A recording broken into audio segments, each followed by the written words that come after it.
नमस्कार दोस्तों, हिंदू धर्म में आप लोगों का बहुत बहुत स्वागत है। आज की इस वीडियो में मैं आप लोगों को करवा चौथ की व्रत कथा सुनाऊंगी। कार्तिक कृष्ण पक्ष की चतुर्थी को मनाया जाने वाला करवा चौथ स्त्रियों का सर्वाधिक प्रिय व्रत है। इस दिन सौभाग्यवती स्त्रियां पति के स्वास्थ्य, आयु व मंगल कामना के लिए व्रत करती हैं।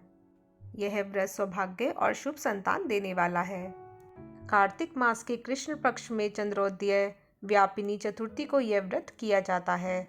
इस व्रत को रखने वाली स्त्रियों को प्रातःकाल स्नान आदि के बाद आचमन करके पति, पुत्र, पौत्र तथा सुख सौभाग्य की इच्छा का संकल्प लेकर यह व्रत करना चाहिए। इस व्रत में शिव, पार्वती, कार्तिकेय, गणेश तथा चंद्रमा का पूजन करने का विधान है। स्त्रियां चंद्रोदय के बाद चंद्रमा के दर्शन कर अर्घ्य देकर जल भोजन ग्रहण करती हैं। पूजा के बाद तांबे या मिट्टी के करवे में चावल, उड़द की दाल, सुहाग की सामग्री तथा कंघी, शीशा, सिंदूर, चूड़ियाँ, रिबन और रुपया रखकर दान करना चाहिए तथा सासू जी के पांव छूकर फल, मेवा व सुहाग की सारी सामग्री उन्हें देनी चाहिए। इस व्रत के महात्म्य पर महाभारत में एक कथा मिलती है जो इस प्रकार है। एक बार अर्जुन नीलगिरी पर तपस्या करने गए।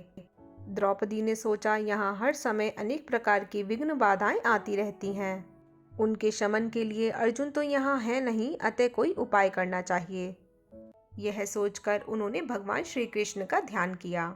भगवान वहाँ उपस्थित हुए तो द्रौपदी ने अपने कष्टों के निवारण हेतु कोई उपाय बताने को कहा। इस पर श्री कृष्ण बोले, एक बार पार्वती जी ने भी शिव जी से यही प्रश्न किया था, तो उन्होंने कहा था कि करवा चौथ का व्रत गृहस्थी में आने वाली छोटी मोटी विघ्न बाधाओं को दूर करने वाला होता है। यह पितृ प्रकोप को भी समाप्त करता है। फिर श्री कृष्ण ने द्रौपदी को एक कथा सुनाई। प्राचीन काल में एक धर्मपरायण ब्राह्मण के 7 पुत्र तथा एक पुत्री थी। बड़ी होने पर पुत्री का विवाह कर दिया गया। कार्तिक की चतुर्थी को कन्या ने करवा चौथ का व्रत रखा। 7 भाइयों की लाडली बहन को चंद्र उदय से पहले भूख सताने लगी। उसका फूल सा चेहरा मुरझा गया। भाइयों के लिए बहन की ये वेदना असह्य थी। वे कुछ उपाय सोचने लगे। पहले तो उन्होंने बहन से चंद्र उदय से पहले ही भोजन करने को कहा, पर बहन नहीं मानी। तब भाइयों ने स्नेहवश पीपल के वृक्ष की आड़ में प्रकाश करके कहा, देखो चंद्रोदय हो गया, उठो, अर्घ्य देकर भोजन करो। बहन उठी, चंद्रमा को अर्घ्य देकर भोजन कर लिया।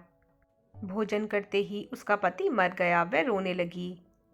दैव्य योग से इंद्राणी देवदासियों के साथ वहां से जा रही थी।